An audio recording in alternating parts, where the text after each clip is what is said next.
ಪ್ರೀತಿಯ ವೀಕ್ಷಕರಿಗೆ Shankaranand TV YouTube ವಾಹಿನಿಗೆ ಸ್ವಾಗತ ಸುಸ್ವಾಗತ. ಇವತ್ತಿನ ವಿಡಿಯೋನಲ್ಲಿ ಸಿನಿಮಾ ನಟ ದರ್ಶನ್ ಜಾತಕ ಹೇಗಿದೆ, ಈಗ ಆಗ್ತಾ ಇರುವಂತಹ ಅವರ ಸುತ್ತಮುತ್ತಲ ಘಟನೆಗಳು ಅವರ ಮುಂದಿನ ಬದುಕನ್ನ, ಸಿನಿರಂಗದ ಬದುಕನ್ನ ಯಾವ ದಿಸೆಯ ಕಡೆಗೆ ಕರ್ಕೊಂಡು ಹೋಗುತ್ತೆ, ಜೈಲಿನಿಂದ ಆಚೆ ಬರೋದೇ ಇಲ್ವಾ ದರ್ಶನ್, ಮುಗದೇ ಹೋಗುತ್ತಾ ಚಿತ್ರರಂಗದ ಸಿನಿ ಬದುಕು ದರ್ಶನ್ಗೆ, ಎಲ್ಲ ವಿಚಾರವನ್ನ ಸಂಪೂರ್ಣವಾಗಿ ಇವತ್ತಿನ ವಿಡಿಯೋನಲ್ಲಿ ತಿಳ್ಕೊಳ್ತಾ ಹೋಗೋಣ. ಅದಕ್ಕಿಂತ ಮುಂಚೆ ಯಾರಾದರೂ ಶಂಕರಾನಂದ ಟಿವಿ ಯೂಟ್ಯೂಬ್ ವಾಹಿನಿಯನ್ನ ಸಬ್ಸ್ಕ್ರೈಬ್ ಮಾಡ್ಕೊಂಡಿಲ್ಲ ಅಂದ್ರೆ ಸಬ್ಸ್ಕ್ರೈಬ್ ಮಾಡ್ಕೊಳ್ಳಿ, ಪಕ್ಕದಲ್ಲೇ ಇರುವಂತಹ ಬೆಲ್ ಐಕಾನ್ ಒತ್ತಿ, ಅದರಿಂದ ನೆಕ್ಸ್ಟ್ ಅಪ್ಲೋಡ್ ಮಾಡುವಂತಹ ವಿಡಿಯೋಗಳು ನಿಮಗೆ ನೋಟಿಫಿಕೇಶನ್ ಮುಖಾಂತರ ಬಂದು ತಲುಪುತ್ತೆ, ಹೊಸ ಹೊಸ ಮಾಹಿತಿಗಳನ್ನ ತಿಳ್ಕೊಳ್ಳೋಕೆ ಸಾಧ್ಯವಾಗುತ್ತೆ. ನೋಡಿ, ದರ್ಶನ್ ಅಂತ ಬರ್ತಾ ಇದ್ದ ಹಾಗೆಯೇ ತುಂಬಾ ದೊಡ್ಡ ಹ್ಯೂಜ್ ಫ್ಯಾನ್ ಫಾಲೋವರ್ಸ್ ನ ಹೊಂದಿರತಕ್ಕಂತ ಒಬ್ಬ ಸಿನಿಮಾ ನಟ.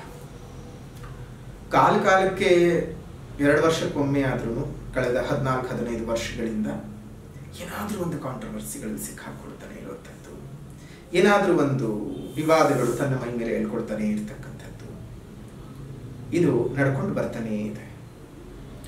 ಯಾಕವರು ಇದ್ದಕ್ಕಿದ್ದ ಹಾಗೆ ದರ್ಶನ್ಗೆ ಬದುಕಿನಲ್ಲಿ ವಿವಾದಗಳು ಇದ್ದಕ್ಕಿದ್ದ ಹಾಗೆ ಯಾಕೆ ಈ ರೀತಿಯಾಗಿ ಜಾಸ್ತಿ ಆಗ್ತಾ ಇದೆ, ಏನು ನಡೆಯುತ್ತೆ, ಏನು ನಡೀತಾ ಇದೆ ದರ್ಶನ್ನ ಬದುಕಿನಲ್ಲಿ? ಕೋಪ ಅನ್ನುವಂತಹದ್ದು ವ್ಯಕ್ತಿಯ ಆಯುಧವೂ ಹೌದು, ದೌರ್ಬಲ್ಯವೂ ಹೌದು. ಯಾವ ಸಂದರ್ಭದಲ್ಲಿ ಕೋಪ ಮಾಡಿಕೊಂಡು ಬದುಕನ್ನ ಒಳ್ಳೆ ರೀತಿಯಲ್ಲಿ ಕಟ್ಕೊಳ್ಬಹುದು ಅನ್ನೋದಕ್ಕೆ ಚಾಣಕ್ಯನು ಉದಾಹರಣೆಯಾಗಿದ್ದಾನೆ, ದ್ರೋಣನು ಉದಾಹರಣೆಯಾಗಿ ನಿಂತ್ಕೊಂಡಿದ್ದಾನೆ. ಅದೇ ರೀತಿಯಾಗಿ ಕೋಪವನ್ನ ಯಾವಾಗ ಉಪಯೋಗಿಸ್ಕೋಬೇಕು ಅಂತ ಗೊತ್ತಿಲ್ಲದೆ ಇರತಕ್ಕಂತಹ ದುರ್ಯೋಧನ ತಾನು ಮಾತ್ರ ಸಾಯೋದಲ್ಲದೆ ತನ್ನ ಒಡಹುಟ್ಟಿದವರನ್ನೂ ಸಹ ತನ್ನ ಜೊತೆ ಕರ್ಕೊಂಡು ಹೋಗುವಂತಹ ಸ್ಥಿತಿ ಬಂದು ಹೋಯ್ತು. ನೋಡಿ, ದ್ರೋಣರು ಕೋಪ ಮಾಡಿಕೊಂಡು ಶಪಥ ಮಾಡಿ ಗೆದ್ದರು. ಅದೇ ಚಾಣಕ್ಯನು ಕೋಪ ಮಾಡಿಕೊಂಡು ಅವಮಾನಿತನಾಗಿ ಒಳ್ಳೆ ರೀತಿಯಾಗಿ ತನ್ನ ಬದುಕನ್ನು ಸಹ ಕಟ್ಟಿಕೊಂಡ. ನನಗೆ ಅವಮಾನ ಮಾಡಿದ್ರು ನಾನು ಮಾಡ್ತಿದ್ದೆ, ಆ ಕೋಪದಲ್ಲಿ ನೋಡಿದಂತಹ ನುಡಿಗಳು ಅವನ ಬದುಕನ್ನು ಎಲ್ಲೋ ಯಾವುದೋ ಒಂದು ದೆಸೆ ಕರ್ಕೊಂಡು ಹೋಯ್ತು. ಅದೇ ರೀತಿಯಾಗಿ ಕೋಪಕ್ಕೆ ಇಂದು ಸಹ ದರ್ಶನ್ ಬಲಿಯಾಗಿ ಹೋಗಿದ್ದಾನೆ. ಅಲ್ಲ, ಆತರಗಟ್ಟ ಹನುಮಂತ ಲಂಕೆಗೆ ಬೆಂಕಿ ಇಟ್ಟನಂತೆ ಪುನಃ ವಾಪಸ್ ಬರ್ತಾ ಇರ್ತಾನೆ. ಯೋಚನೆಗೆ ಬಂತು, ಅಯ್ಯಯ್ಯೋ ಲಂಕೆನಲ್ಲಿ ಸೀತಾಮಾತಾ ಇದ್ಲಲ್ಲ, ಏನ್ ಮಾಡೋದು, ಅಮ್ಮನಿಗೇನಾದ್ರೂ ಬೆಂಕಿ ಹತ್ಕೊಂಡ್ರೆ, ಅಮ್ಮ ಏನಾದ್ರೂ ಸುಟ್ಟು ಹೋಗ್ಬಿಟ್ರೆ, ಪುನಃ ವಾಪಸ್ ಬರು. ಅದಕ್ಕೆ ಆತುರಗಾರನಿಗೆ ಬುದ್ಧಿಮಟ್ಟ ಅಂತೆ. ಆತರ ಕೋಪ, ಸಿಟ್ಟು, ಸೆಳವು ಮನುಷ್ಯನನ್ನ ಯಾವುದೋ ಮಟ್ಟಕ್ಕೆ ಹಾಳು ಮಾಡಿಬಿಡುತ್ತೆ. ಆ ರೀತಿಯಾಗಿ ಜೀವನವನ್ನ ದರ್ಶನ್ ಸಹ ಒಂದು ಹಂತಕ್ಕೆ ಹಾಳು ಮಾಡ್ಕೊಳ್ತಾ ಇದ್ದಾರೆ.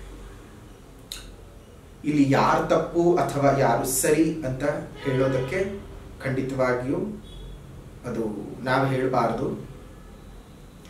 ಇಲ್ಲಿ ಯಾರು ತಪ್ಪೆ ಮಾಡಿರ್ಲಿ ಅಥವಾ ಯಾರೇ ಸರಿಯನ್ನೇ ಮಾಡಿರ್ಲಿ, ಒಂದು ಆಯಾಮದಿಂದ ನಾವು ಯೋಚನೆ ಮಾಡಬಾರ್ದು. ಕ್ರಿಯೆಗೆ ತಕ್ಕ ಪ್ರತಿಕ್ರಿಯೆಗಳು ಬಂದಿರುತ್ತವೆ. ಈಗ ಯಾವುದೇ ವ್ಯಕ್ತಿಯು ಸುಮ್ಮನೆ ಹೋಗಿ ಏನೇನೋ ಮಾಡಬೇಕು ಅಂತಂದ್ರೆ ಅಲ್ಲಿ ಏನೋ ಒಂದು ಕ್ರಿಯೆ ನಡೆದಿರುತ್ತೆ, ಆ ಕ್ರಿಯೆಗೆ ಪ್ರತಿಕ್ರಿಯೆ ಬಂದಿರುತ್ತೆ. ಮೊದಲು ಆಕ್ಷನ್, ಆಮೇಲೆ ರಿಯಾಕ್ಷನ್. ಅಲ್ಲಿ ಏನೇನು ನಡೆದಿದೆ ಅನ್ನುವಂಥದ್ದು ಅದು ಕಾನೂನಾತ್ಮಕವಾದಂತಹ ವಿಚಾರವಾಗಿದೆ. ಅದು ಕಾನೂನಿನಲ್ಲಿ ಬರ್ತಕ್ಕಂತಹ ಅಂಶಗಳು, ಅದೆಲ್ಲ ಕಾನೂನು ನೋಡ್ಕೊಳ್ಳುತ್ತೆ. ಆದ್ರೆ ಅದರಿಂದ ಬಾಧಿತನಾಗಿರ್ತಕ್ಕಂಥದ್ದು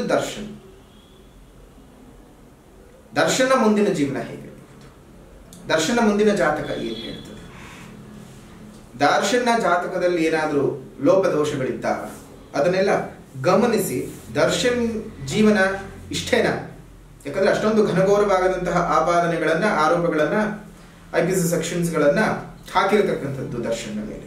ಹುಡುಗಾಟಿಕೆ ವಿಚಾರ ಬಂತು ಅಲ್ವೇ ಅಲ್ಲ. ಆ ಆರೋಪಗಳಿಂದೆಲ್ಲ ಮುಕ್ತರಾಗಿ ಪುನಃ ಬರಬಹುದಾ ದರ್ಶನ್ ಅಂತಂದ್ರೆ ನೋಡಿ, 16ನೇ ತಾರೀಕು 2ನೇ ತಿಂಗಳು 1977ರಲ್ಲಿ ಸರಿಸುಮಾರು ಮಧ್ಯಾಹ್ನ 1ರಿಂದ 1:30 ಗಂಟೆ ಒಳಗಡೆ ಹುಟ್ಟಿರ್ತಕ್ಕಂಥದ್ದು ಪೊನ್ನಂಪೇಟೆ, ಮಡಿಕೇರಿಯ ಪೊನ್ನಂಪೇಟೆಯಲ್ಲಿ. ಶ್ರವಣ ನಕ್ಷತ್ರ, ಮಕರ ರಾಶಿ, ಅದೇ ರೀತಿಯಾಗಿ ವೃಷಭ ಲಗ್ನದಲ್ಲಿ ಹುಟ್ಟಿರುವಂಥದ್ದು. ಈ ಒಂದು ಜಾತಕದ ಅನ್ವಯ 2011ರಿಂದ ಗುರುದಶ. ನೋಡಿ, ಏನಾಗಿತ್ತು ಆ ಸಂದರ್ಭದಲ್ಲಿ ಗುರುದಶ, ಗುರುಭುಕ್ತಿಯ ಸಮಯದಲ್ಲಿ 2011ರಿಂದ 2013 ತುಂಬಾ ದೊಡ್ಡ ಮಟ್ಟದ ಇದೇ ರೀತಿಯಾದಂತಹ ಅಪವಾದವನ್ನು, ಹೆಂಡತಿ ಮೇಲೆ ಹಲ್ಲೆ ಮಾಡಿದಂತಹ ಅಪವಾದದ ಮೇಲೆ ಜೈಲಿಗೆ ಹೋಗಿ ಸುಮಾರು 29-30 ದಿವಸ ಜೈಲಿನಲ್ಲಿ ಪರದಾಟ ಮಾಡಿಕೊಂಡು ಬಂದಂತಹದ್ದು. ಗುರು ಇಲ್ಲಿ ಲಾಭಾಧಿಪತಿಯಾಗಿ ಜೊತೆಗೆ ಅಷ್ಟಮಾಧಿಪತಿಯಾಗಿ ವ್ಯಯದಲ್ಲಿ ಕೇತುಯುಕ್ತನಾಗಿದ್ದಾನೆ, ರಾಹು ದೃಷ್ಟಿಗೆ ಒಳಪಟ್ಟಿದ್ದಾನೆ. 12ನೇ ಮನೆಯಲ್ಲಿ ಇರುವಂತಹದ್ದು ಗುರು. ನೋಡಿ, ಏನೇ ಇದ್ರೂ ವ್ಯಕ್ತಿಗೆ ನೆಮ್ಮದಿ ಅನ್ನೋದು ಇರೋದಿಲ್ಲ. ಹೊರಗಡೆ ನೋಡುವಂತಹ ದರ್ಶನ್ಗೂ ಆಂತರ್ಯದಲ್ಲಿ ಇರುವಂತಹ ದರ್ಶನ್ಗೂ ಬಹಳ ವ್ಯತ್ಯಾಸವಿರುತ್ತೆ. ದರ್ಶನ್ ಎದುರುವಂತಹ ಯಾವ ರೀತಿಯಾಗಿ ಜೀವನದಲ್ಲಿ ಕಷ್ಟಗಳನ್ನ, ನಷ್ಟಗಳನ್ನ, ಅವಮಾನಗಳನ್ನ ಎದುರಿಸ್ಕೊಂಡು ಬಂದಿದ್ದಾರೆ ಅಂತ ನಾವೇನು ಹೇಳುವಂತಹ ಅವಶ್ಯಕತೆ ಇಲ್ಲ. ಅದು ಇಡೀ ಕರ್ನಾಟಕದ ಜನತೆಗೆ ಗೊತ್ತು. ಅದನ್ನು ಪುನಃ ಪುನಃ ಅವ್ರ ಜಾತಕದ ಪ್ರಕಾರ ಹಾಗಿದೆ, ಜಾತಕದ ಪ್ರಕಾರ ಹೀಗಿದೆ ಅಂತ ಹೇಳೋ ಅವಶ್ಯಕತೆ ಅಂತೂ ಖಂಡಿತ ಇಲ್ಲ. ಇನ್ನು ವೃಷಭ ಲಗ್ನ ಅಂತ ಬಂದ ಸಂದರ್ಭದಲ್ಲಿ ಲಗ್ನಾಧಿಪತಿ ಲಾಭದಲ್ಲಿ ಉಚ್ಚವಾಗಿರ್ತಕ್ಕಂಥದ್ದು ಒಳ್ಳೆಯದೇ. ಆದರೆ ಇಲ್ಲಿ ದರ್ಶನ್ಗೆ ಯಾವಾಗ ಗುರುದಶ ಶುರುವಾಯಿತು ಅಲ್ಲಿಂದ ನೋಡಿ ಇದ್ದಕ್ಕಿದ್ದ ಹಾಗೆ ಮೇಲೆ ಹೋಗುದು, ಮತ್ತೆ ದಬಾರ್ ಅಂತ ಪಾತಾಳಕ್ಕೆ ಬೀಳತಕ್ಕಂಥದ್ದು. ಸರಿಸುಮಾರು ಸಾರಥಿ ಸಿನಿಮಾದ ನಂತರದಲ್ಲಿ ಇನ್ಯಾವುದೇ ಸಿನಿಮಾಗಳು ಹೇಳಿಕೊಳ್ಳುವಷ್ಟರ ಮಟ್ಟಕ್ಕೆ ಯಶಸ್ಸನ್ನ ತಂದು ಕೊಡ್ಲೇ ಇಲ್ಲ ದರ್ಶನ್ಗೆ, ಖ್ಯಾತಿಯನ್ನ ತಂದು ಕೊಡ್ಲೇ ಇಲ್ಲ ದರ್ಶನ್ಗೆ. ಮುಂಚೆ ಯಾವುದೇ ಒಬ್ಬ ನಟನ, ಇಲ್ಲಿ ದರ್ಶನ್ ಅಂತಾನೆ ಅಲ್ಲ, ಆ ವರ್ಗದ ಅಭಿಮಾನಿಗಳನ್ನ ಬಿಟ್ಟು ಎಲ್ಲರನ್ನ ಸೆಳಿಬೇಕು, ಅದು ಸಿನಿಮಾದ ಸಕ್ಸಸ್ ಅಂತ. ಈಗ ಯಾರೋ ಒಬ್ಬ ಬೇರೆ ನಟನ ಅಭಿಮಾನಿಯೂ ಬಂದು ಸಿನಿಮಾ ನೋಡ್ತಕ್ಕಂಥದ್ದು ಇದೆಯಲ್ಲ, ಅದು ಸಕ್ಸಸ್. ದರ್ಶನ್ಗಿರೋ ಹ್ಯೂಜ್ ಫ್ಯಾನ್ಗೆ ಒಂದ್ 2-3 ವಾರ ಓಡಿದ್ರೆ ಸಾಕು ಸಿನಿಮಾ, ಹಾಕಿದಂತ ಹಣದೆಲ್ಲ ದುಪ್ಪಟ್ಟಾಗಿ ವಾಪಸ್ ಬಂದಿರುತ್ತೆ, ಅದೆಲ್ಲ ಬೇರೆ ಬೇರೆ ವಿಚಾರಗಳು. ಆದ್ರೆ ಸಕ್ಸಸ್ ಅಂತ ಬಂದಾಗ ಸಕ್ಸಸ್ ರೇಟೇ ಇಲ್ಲ. ತುಂಬಾ ಅಂದ್ರೆ ತುಂಬಾ ಯಾವುದೇ ಸಿನಿಮಾಗಳು 2013ರ ನಂತರದಲ್ಲಿ ಬಿಡುಗಡೆಯಾದಂತಹ ಯಾವುದೇ ಸಿನಿಮಾಗಳು ದರ್ಶನ್ಗೆ ವೃತ್ತಿರಂಗದಲ್ಲಿ ಒಳ್ಳೆ ಹೆಸರನ್ನ ತಂದು ಕೊಡ್ಲೇ ಇಲ್ಲ. ಒಳ್ಳೊಳ್ಳೆ ಕಾನ್ಸೆಪ್ಟ್ಗಳನ್ನ ಇಟ್ಕೊಂಡು ಸಿನಿಮಾವನ್ನು ಮಾಡಿದ್ರು. ಫಾರ್ ಎಕ್ಸಾಂಪಲ್ ಕ್ರಾಂತಿ ಇರ್ಬೋದು, ಕನ್ನಡ ಮಾಧ್ಯಮದ ಶಾಲೆಗಳನ್ನು ಉಳಿಸಬೇಕು, ಅದು ಕೆಲವು ಅತ್ಯುತ್ತಮವಾದ ಸಿನಿಮಾ. ಆದ್ರೂ ಜನ ಮೆಚ್ಕೊಳ್ತಕ್ಕಂಥದ್ದು ಬೇರೆ ಬೇರೆ ವಿಚಾರಗಳಿಗೆ ಹೋಗುತ್ತೆ. ಹಂತದ ಸಂದರ್ಭದೊಳಗೆ ದರ್ಶನ್ಗೆ ಈಗ ನಡೀತಾ ಇರತಕ್ಕಂಥದ್ದು 2023 ನವೆಂಬರ್, ಅಲ್ಲಿಂದ 2024 ಅಕ್ಟೋಬರ್, ಅಲ್ಲಿಯವರೆಗೂ ಸಹ ಕುಜನ ಭುಕ್ತಿ. ಕುಜ ಅಂತ ಬರ್ತಾ ಇದ್ದ ಹಾಗೇನೆ ತುಂಬಾ ಕೋಪದ ಕುಜ. ಅಷ್ಟು ಮಾತ್ರ ಅಲ್ಲ, ಈ ಕಾರಾಗೃಹವಾಸ, ಸೆರೆವಾಸಗಳನ್ನು ಕೊಡ್ತಾನೆ. ಜೊತೆಗೆ ಅಲ್ಲೇ ಕೇತು ಬೇರೆ ಇರ್ತಕ್ಕಂಥದ್ದು, ಅಪನಿಂದನೆಗಳು ತುಂಬಾ ಜಾಸ್ತಿ ಆಗ್ತದೆ. ಏನೂ ಮಾಡಕ್ ಹೋಗಿ ಎಡವಟ್ಟುಗಳನ್ನು ಸೃಷ್ಟಿ ಮಾಡಿಕೊಳ್ಳುವಂಥದ್ದು, ಈ ರೀತಿಯ ತುಂಬಾನೇ ಜಾಸ್ತಿ ಆಗಿ ಹೋಗ್ಬಿಡುತ್ತೆ. ತುಂಬಾನೇ ಜಾಗ್ರತೆಯಿಂದ ಇರಬೇಕಿತ್ತು ದರ್ಶನ್. ಇನ್ ದರ್ಶನ್ಗೆ ಈಗ ನಾವು ನೋಡಿದಂತಹ ಸಂದರ್ಭದಲ್ಲಿ ದರ್ಶನ್ ಅರೆಸ್ಟ್ ಆದಂತಹ ದಿನದ ಆ ಒಂದು ತತ್ಕಾಲ ಲಗ್ನವನ್ನ ನೋಡಿದ ಸಂದರ್ಭದಲ್ಲಿ, ಇನ್ನು ದರ್ಶನ್ ಅರೆಸ್ಟ್ ಆದಂತಹ ದಿನದ ಆ ತತ್ಕಾಲ ಲಗ್ನವನ್ನು ಗಮನಿಸೋದಾಯ್ತು ಅಂತ ಹೇಳಿದ್ರೆ, ಮಂಗಳವಾರದ ದಿವಸ ಸಂಕೋಲೆಗೆ ಹೋಗಿರುವಂಥದ್ದು. ಅದರಲ್ಲೂ ಆಶ್ಲೇಷ ನಕ್ಷತ್ರ, ಕರ್ಕಾಟಕ ರಾಶಿ, ಮಿಥುನ ಲಗ್ನದಲ್ಲಿ ನೋಡಿ, ಜನ್ಮ ಜಾತಕದಲ್ಲೂ 12ನೇ ಮನೆಯಲ್ಲಿ ಗುರು, ಅರೆಸ್ಟ್ ಆದಾಗ್ಲೂ 12ನೇ ಮನೆಯಲ್ಲಿ ಗುರು. ಅಷ್ಟು ಮಾತ್ರ ಅಲ್ಲ, ನೇರವಾಗಿ ರಾಹು ಕೇತುಗಳು 10 ಮತ್ತು 4ನೇ ಮನೆಯಲ್ಲಿ ಇರ್ತಕ್ಕಂಥದ್ದು ಅನಿಷ್ಟ ಸೂಚನೆಗಳನ್ನೇ ಕೊಡುತ್ತೆ. ಇನ್ನು ಜನ್ಮ ಜಾತಕದಲ್ಲಿ ಬಂದ ಸಂದರ್ಭಕ್ಕೆ 2024 ಅಕ್ಟೋಬರ್ನವರೆಗೂ ಸಹ ತುಂಬಾ ಕಠಿಣದ ಪರಿಸ್ಥಿತಿ ಇರುವಂತಹದ್ದು. ಅದಾದ ನಂತರ ರಾಹು ಭುಕ್ತಿ ಶುರುವಾಗುತ್ತೆ. ಅಂದ್ರೆ ಇದೇ ವರ್ಷ ಅಕ್ಟೋಬರ್ನಲ್ಲಿ ರಾಹು ಭುಕ್ತಿ ಶುರುವಾಗುತ್ತೆ. ಆ ರಾಹು ಭುಕ್ತಿ ಶುರುವಾದ ಸಂದರ್ಭಕ್ಕೆ ಒಳ್ಳೆಯ ಬದಲಾವಣೆಗಳನ್ನ ಜೀವನದಲ್ಲಿ ನೋಡೋಕೆ ಸಾಧ್ಯ ಇದೆ. ಪುನಃ ಫೀನಿಕ್ಸ್ ಹಕ್ಕಿಯಂತೆ ಎದ್ದು ಬರುವ ಸಾಧ್ಯತೆಗಳು ಜಾಸ್ತಿ ಇದ್ದಾವೆ. ಅರ್ಥಾತ್ ದರ್ಶನ್ಗೆ ಬೇಲ್ ಸಿಗ್ತಕ್ಕಂತಹದ್ದು ಅಕ್ಟೋಬರ್ 28ನೇ ತಾರೀಕಿನವರೆಗೂ ಅಸಾಧ್ಯವಾಗಿರ್ತಕ್ಕಂತಹ ಮಾತು ಜಾತಕದ ಆಧಾರದ ಒಳಗೆ.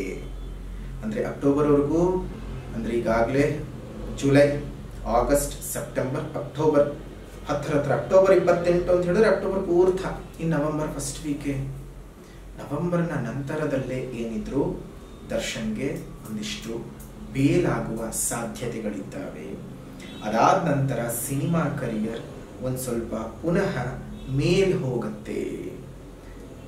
ಈ ಒಂದು ಗುರುದಶ ಮುಗಿದು ಇವರಿಗೆ 2027ರಲ್ಲಿ ಶನಿದಶ ಶುರುವಾಗುತ್ತೆ ದರ್ಶನ್ಗೆ. ಶನಿದಶ ಕಾಲದಲ್ಲಿ ಒಂದಿಷ್ಟು ಅನುಕೂಲತೆಯನ್ನ ತುಂಬಾನೇ ನೋಡ್ಕೊಳ್ಬಹುದು. ಒಂದ್ ಕಾಲದಲ್ಲಿ ಹೇಗೇಗೋ ಬದುಕ್ತಾ ಇದ್ದ ಮನುಷ್ಯ, ಆದ್ರೆ ಇವತ್ತು ಅವನಿಗೆ ಒಂದು ಕಾಲಕ್ಕೆ ಹೇಗೋ ಬದುಕ್ತಾ ಇದ್ದ ಮನುಷ್ಯ, ಅಂತಃಕರಣ ಇಲ್ಲ, ಅನುಕಂಪ ಇಲ್ಲ, ಪ್ರೀತಿ ವಾತ್ಸಲ್ಯ ಗೊತ್ತಿರಲಿಲ್ಲ. ಆದ್ರೆ ಇವತ್ತು ಅದೆಲ್ಲವೂ ಸಹ ತನ್ನ ಸ್ವತ್ತು ಅಂತ ಬದುಕ್ತಾ ಇರ್ತಕ್ಕಂಥ ಸಲ್ಮಾನ್ ಖಾನ್ನ ನಾವು ನೆನೆಸ್ಕೊಳ್ಳೇಬೇಕು. ಯಾರಿಗೂ ಬೆಲೆ ಕೊಡ್ತಾ ಇರಲಿಲ್ಲ, ಯಾರಿಗೂ ತಲೆ ಕೆಡಿಸ್ಕೊಡ್ತಾ ಇರಲಿಲ್ಲ. ಯಾವಾಗ ಜೈಲಿಗೆ ಹೋಗಿ ಜೀವನದ ಅರಿವಾಯಿತು, ಆಗ ಅದೆಲ್ಲ ಬದುಕು ನಶ್ವರ ಬದುಕು ಅಂತ ಅರ್ಥವಾಗಿ ಬೀಯಿಂಗ್ ಹ್ಯೂಮನ್ ಅಂತ ಹೇಳ್ಕೊಂತಿರುವಂತಹ ಕೆಲಸವಾಗಿದೆ. ಆದ ರೀತಿಯಾದಂತಹ ಪರಿವರ್ತನೆ ದರ್ಶನಲ್ಲೂ ಬರಲಿ. ಇಲ್ಲಿ ಒಳ್ಳೆಯದು ಅಥವಾ ಕೆಟ್ಟದ್ದು ಸಾರ್ವಜನಿಕವಾಗಿ ಚರ್ಚೆ ಮಾಡುವಂತಹ ವಿಚಾರವಲ್ಲ, ಅದನ್ನು ಕಾನೂನಿನ ರೂಪದಲ್ಲಿ ನೋಡಬೇಕಾಗ್ತದೆ. ಕಾನೂನು ಅದಕ್ಕೆ ಪ್ರತಿಯೊಂದಕ್ಕೂ ಉತ್ತರವನ್ನ ಕೊಡುತ್ತೆ. ಆದ್ರೆ ದರ್ಶನ್ನ ಜಾತಕದ ಅನ್ವಯ ಸರಿಸುಮಾರು ಇನ್ನು 5 ರಿಂದ 6 ತಿಂಗಳ ಕಾಲ ಬೇಲ್ ಸಿಕ್ಕಲ್ಲ, ಬಹಳ ಕಷ್ಟವಿದೆ ಬದುಕು. ಆದ್ರೆ ಅದಾದ ನಂತರದಲ್ಲಿ, ನವೆಂಬರ್ನ ನಂತರದಲ್ಲಿ ತುಂಬಾನೇ ಚೆನ್ನಾಗಿ ಹೋಗುತ್ತೆ ಲೈಫ್.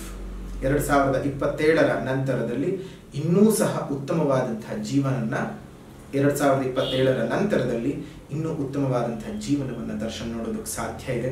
ಇದಾಗಿತ್ತು ದರ್ಶನ್ ಜಾತಕದ ವಿಶ್ಲೇಷಣೆ. ಬೇಲ್ ಸಿಗಬಹುದಾ, ಸಿಗೋದಿಲ್ವಾ, ಜೈಲೇ ಗ್ಯಾರಂಟಿನ, ಹೊರಗೆ ಬರಬಹುದಾ, ಎಲ್ಲದಕ್ಕೂ ಉತ್ತರ ಸಿಕ್ಕಿದೆ ಅಂತ ಅನ್ಕೊಳ್ತೀನಿ. ವಿಡಿಯೋ ಇಷ್ಟ ಆಗಿದ್ರೆ ಲೈಕ್ ಮಾಡಿ, ಶೇರ್ ಮಾಡಿ, ಕಮೆಂಟ್ ಮಾಡಿ. ಮುಂದಿನ ವಿಡಿಯೋನಲ್ಲಿ ಮತ್ತೆ ಭೇಟಿ ಮಾಡ್ತೀನಿ. ಅಲ್ಲಿವರೆಗೂ ನಮಸ್ಕಾರ. ಲೋಕ ಸಮಸ್ತ ಸುಖಿನೋ ಭವಂತು, ಸಕಲ ಸನ್ಮಂಗಳಾನಿ ಭವಂತು, ಸರ್ವೇ ಜನಾಃ ಸುಖಿನೋ ಭವಂತು, ಸಮಸ್ತ ಸನ್ಮಂಗಳಾನಿ ಭವಂತು.